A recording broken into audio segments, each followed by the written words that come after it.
Hello, this is Microphone Media. Please like, subscribe, and share. Thank you.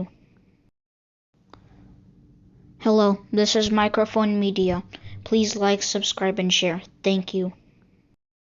سلام تعنا هذا اللي دحان دوعيلكم دحان دحاديركم ملع علم اللهم سمعتنا سلام نأخذكم يخوان ازي مايكروفون ميديا مايكروفون ميديا حدش تخونكم كعامن قاعد احنا مساهم النالنا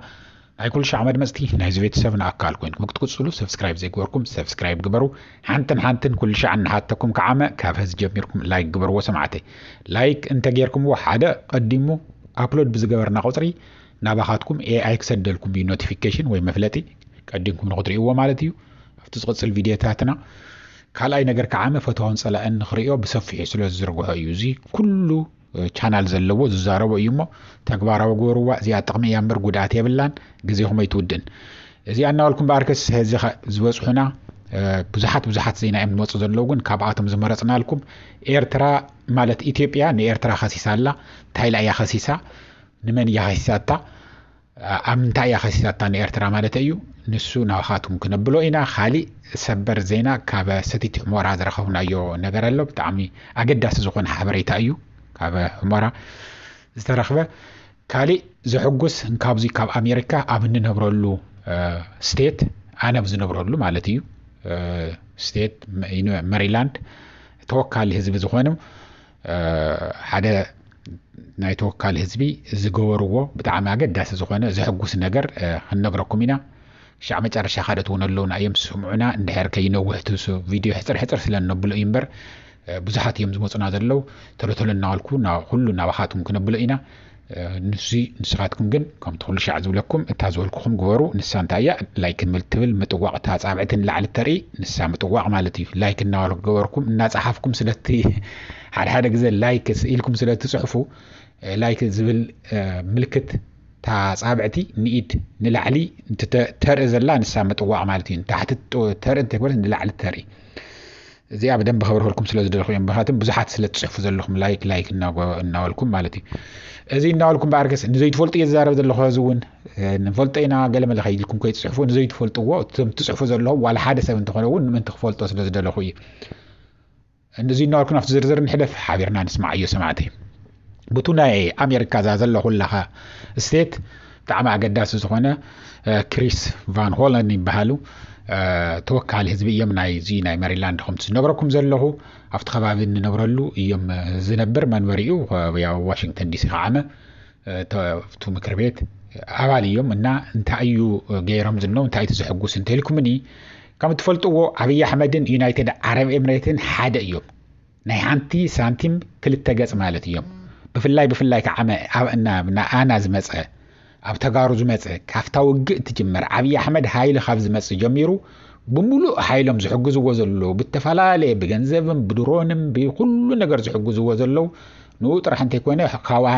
ኢትዮጵያ ሓሊፎምውን ክልቲኦም በሓደ ኮይኖም ابي احمدን ናይ ዩናይትድ ዓረብ ኤምሬት መራሕን ኒ ሓሚቲ ናይ ሱዳን ዝሕግዝዎ ዘለው ብጣዕሚ ጥፍአት عبي ጥፍአት እዩ ናአና ዘዳልውልና ዘሎን ዘየለን ሓይሎም ተጠቂሞም ዩናይትድ ዓረብ ኤምሬትስ ድሌታ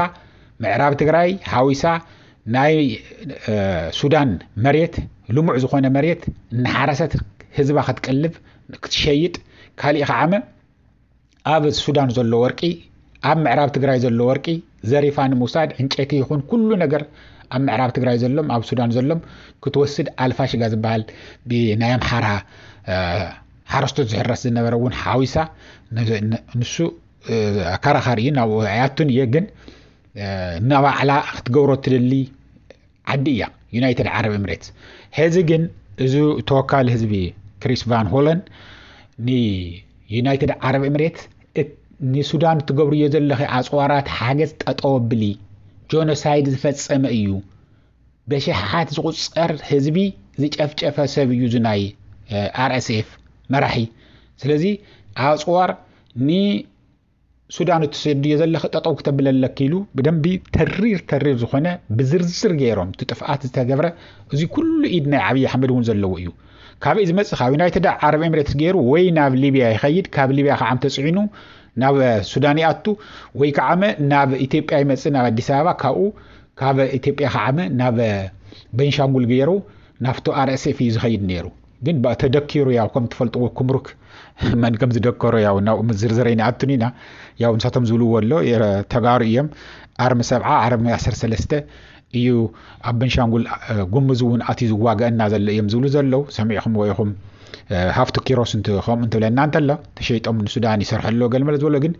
ይሕግዙ እንተልዮም ከም ተኽሉ ሻዕ ንብሎ ጽቡቕ ገበሩ ኢና ንብል ብጣዕሚ ጽቡቕ ገበሩ ከም ሱዳን ህዝብና ዝመሰለ ጥዑይ ህዝቢ የለን ህዝቢ እየ ዝብል ዘሎ መንግስቲ ይቀያየር እዩ ናይ ሱዳን ህዝቢ ግን ካብ ጥንቲ ጀሚሩ ንህዝብና ብጣዕሚ ዝሕግዘሉ ከም ገዝኦም ኣብ ዓዶም ኣብ ትግራይ ዘይረኸብዎ ናብ ሱዳን ከይዶም እዮም ተዓቂቦም ዝነው ብሰላም ዝነብሩ ዘለው ዝኾነ ይኹን ካፍታ ምዕራብ ትግራይ ዝነበሩዋ ኣፍታ ሱዳን ከይዶም ተጸጊዖም ዋዘነው እያተሐሾም ስለዚ ንሳቶም ክጉድኡ ይንደልን ግን ጥቡቕ ዝኾነ ተሪር ዝኾነ መልእኽቲ እንካበ ናይ ኣሜሪካ ምክር ቤት ተውሂወሎ እዚ ዓብይ ለውጢ ከም ዝመጽእ ኣይትጠራጠሩ ንምንታይ ኣሜሪካን ተተዛሪባታኒ ዩናይትድ አረብ ኤሚሬት ተጠወብል እንተላ ተጠው ክትብልያ ማለት ብዙሕ ኢንቨስትመንት ይዘለዋ ኣብዚ ኣሜሪካ ሁሉ ነገር ሓላዋት ትገብረላ ሁሉ ነገር ትገብረላ ብፍላይ ቶም እዚ ናይ ዲሞክራት ተወካሊ እዩ ምርጫ ዝገበርና ኣለው ንሕና አይና ተወካሊና ስለ ዝኾነ እውን በብግዚኡ ንረኽቦ ኢና ግን ቱ ፕሬዚደንት ናይ ኣሜሪካ ከዓመ ትህዝ ዘሎ እንተይኮነ ቅድሚኡ ዝነበረ ፕሬዚደንት ባይደን ሓንቲ ቃልያ ተውሂባቶ ጠጠው ብል ድሮን መጀመርያ ኣብ ኣፍሪካ ድሮን ኣብ ደቡብ ትግራይ ተልኢኸን ካብ ዓሰብ ሽዑ ተኻሪዎ ነይሩ ኸይደን ትጭፍጭፋ እንተሎ ጠጠው ብል ምስ ወሎ ጠጠው ቢሉ ነይሩ ስለዚ ኣሜሪካ እንድሕር ተዛሪባ ንሳቶም ይሰምዑ እዮም እዚ ገዓመ ተወካሊ ህዝቢ ዓብይ ልምደትን ክእለትን ዘለዎም ተወካሊ እዮም እሞ ጽቡቕ ብጣዕሚ ዘሐጉስ እዩ ድፊት ይግበረለ እዩ ንብለኩም እየ እዚኣ ናሙና ያቅሪበልኩም ዘለኹ ንምንታይ እቲ ህዝቢ ኣብ ዲያስፖራ ዘሎ ህዝብና ህዝቡ ናይ ዓረፈን ብቐጥታ ህዝኒ ትግራይ ዋላ እንተ ዘይበለ ብትግራይ ብዙሕ ዝሰፍሐ ነገር ዘየለኹ እንተኾነ እውን ኣብ ሱዳን ዘሎ ኢድኪ ግን ሕፅሪ እዩ ዝልዋ ዘሎ ዩናይትድ አረብ ኤሚሬት ስለዚ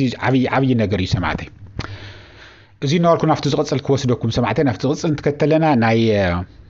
ሰቲት ሕሞራ ኢና ንረክብ ናፍቲ ናይ ኤርትራ ክወስደኩም እየ ግዲ የብልኩምን ኣለኹ ኣብ ሰቲት ሕሞራ ኣኼባታት ኣብ ኩለን ቀበሌታት እናተገብረ ውዒሉ ከም ዝነበረ ትማሊ እዩ ሪፖርት ተገይሩ ዘሎ መን ሪፖርት ከም ዝገበሮ እውን ክነግረኩም እየ ካሊእ እንታይ እናወልዮም ኣኪቦም ውዒሎም ኣብ ሸረሪና ሕወሓት ቀቢርና ኢና ድሕሪ ህዚ ሕወሓት ክመጽእ ኢልኩም ከይትፍርሑ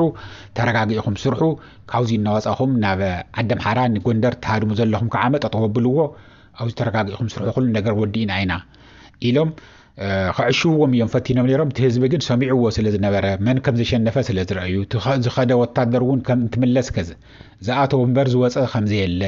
ኩሉ ነገር ስለ ዝረአይዎ ህዝቢ ከዓመ እናተኸታተሉ ስለ ዝኾኑ እዚ ዓሻኹም ድለዩ ዝብል ምንም ነገር ክሰምዕዎም ኣይከኣሉን ግን ህዝቡን ህድሞኦም ኣይ ጠጠው የበሉን ብጣዕሚ ብዙሕ ሰብ ናብ ጎንደር ይሃድም እዩ ዘሎ ናብ ዓደም ሓራ ኩሉ ነገር ዝድብረ ደብርዮም ገለ ገይሮም ሕርሻ ዝበሃል ጠጠው ኢሉ እዩ ዝኒኦ ዝገርመኩም ኣብ ምዕራብ ትግራይ ሕርሻ ጠጠው ኢሉ እዩ ዝኒኦ ምክንያቱም ከርፊው ተገይሩ እዩ ሓደ ከርፊው ማለት እንታይ እዩ እቶ ሰዓት እቶ ስለ ዝተገብረ ከይትወፁ መኪና ከይንቀሳቐሳ ገለ መለስልሰል ዝተባሃለ ህዚ መኪና እንትንቀሳቐሳ እንተለዋ ከይረአያ ካብ ሓደ ቦታ ናብ ዓደም ሓራ ንጎንደር እንትኸዳ እንተለዋ ንኸይረአያ ህዚ እንታይ ይገብርዎን ኣለው ብጭቃን ብገለን ገይሮም እተን መኻይን ይቐብዎን ኣለው ትቐለመን ንምንታይ ብላዕሊ ኮይኖም ብድሮናት ከይርእይዎን እሞ ብድሮን ከይወቅዕዎን እቶም ናይ ፌደራል ንኸይሃድሙ ከይወቅዕዎም ስለ ዝፈርሑ ከምኡ ይገብሩ ኣለው ኢሉ መድሃንየ ሪፖርት ገይሩ ኣሎ ሰማዕተይ ይብለኩምና ኣብ ሕሞራ ሓያል ዝኾነ ረዓድን ፍርሕን ጭንቅን እዩ ዘሎ ምዕራብ ትግራይ ብምሉእ ከዓመ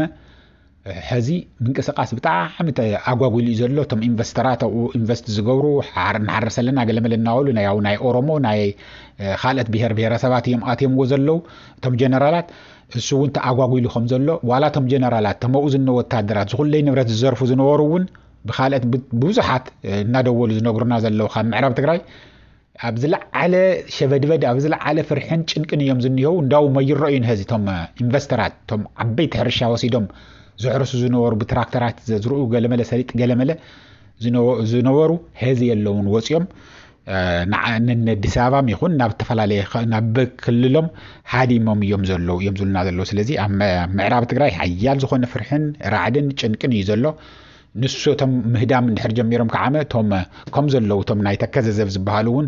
ይብተኑ ስለ ዘለው ጠመንጆም እና ደብረዩ ናብ ፋኖ ይኣትው ስለ ዘለው የምልጡ ስለ ዘለው ብጣዕሚ ፍርሕን ጭንቅን እዩ ዘሎ ኣብ ምዕራብ ትግራይ ኢሎምን ኣለው እዚ እናልኩ ናፍቲ ናይ ኤርትራ ወስደኩም ሰማዕተይ ናይ ኤርትራ ከም ትሪእዎም ዘለኹም ጌታቸው ረዳን ገዲዮን ጢሞቴዎስን ናይ ኮር ዲፕሎማቲክ ናይ ኣብ ኣዲስ አበባ ዘለው ዲፕሎማታት ኣኪቦም ነይሮም ኣብ ኣኪቦም ከዓመ እንታይ እዮም ዝብሉ ዘለው ንኤርትራ ጥንቁቁልና እዩ ንኤርትራ ኣጥንቁቁልና ብዘይ ቪዛ ብዘይ ፍቃድና ካሊእ ዓዲ ጎረቤት ዓዲ እያ ሱዳን ማለት ኤርትራ ግን ብቁሉዕ ኮይኖም ጀነራላት ኤርትራ ሰራዊት ኤርትራ ናብ ትግራይ ይኣትወለው ናብ መሬት ኢትዮጵያ ትግራይ መይብልዋን ናብ ኢትዮጵያ ይኣትወለው ዶምና እናሓለፉ ናብ ኢትዮጵያ ይኣትወለው ብዘይ ፍቃድ እዚ ከዓመ ኣብ ኢትዮጵያ ዘለው ተቃወምቱውን እናደገፈት ሰላም ከይርከብ ተዓው ከባቢ ብዝለዓለ ኩነት ትሰርሕላ ኢሎም ከሲሶም ኣለው ነቶም ዲፕሎማታት هذين من تاعيت دبلومات كخسيسهم زنون تايلو تخمس يقولوا من زمصو ነገር የለን ግን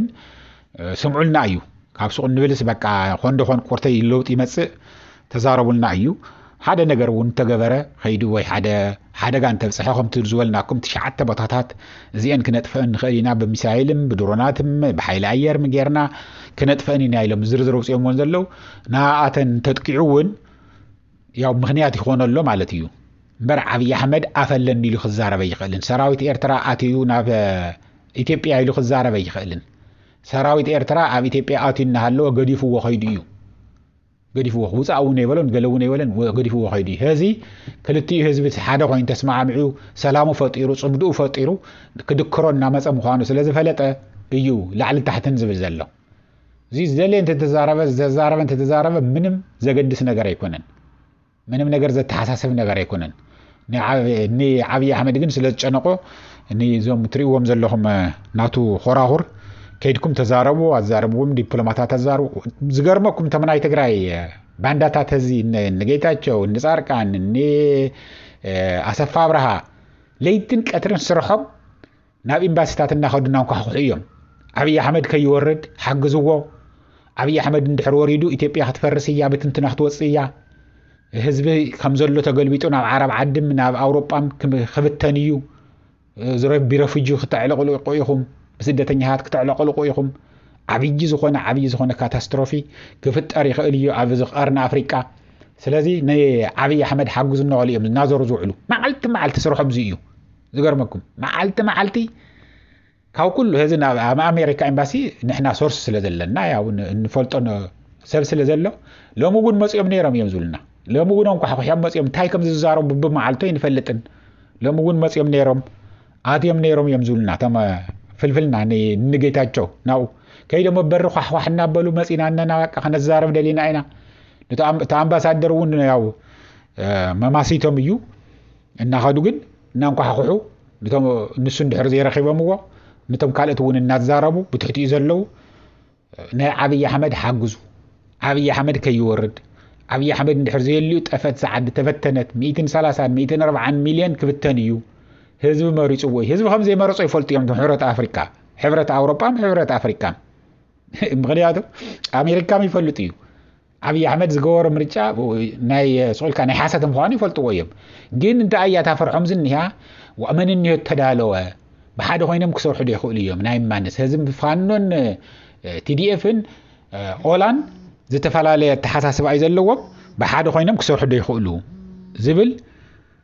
ጨንቂ እዩ ዝንሄዎም ሓያል ዝኾነ ጨንቅን ሓያል ዝኾነ ፍርሕን እንሄዎም ይቅርታ ስልኪ ሸግረና ኣሎ ሰማዕተይ زين نقولكم بأركز سمعتين هذا وزي أهلنا خش عز غصل جزية سلام دحن وعال دحن حدرو تشاو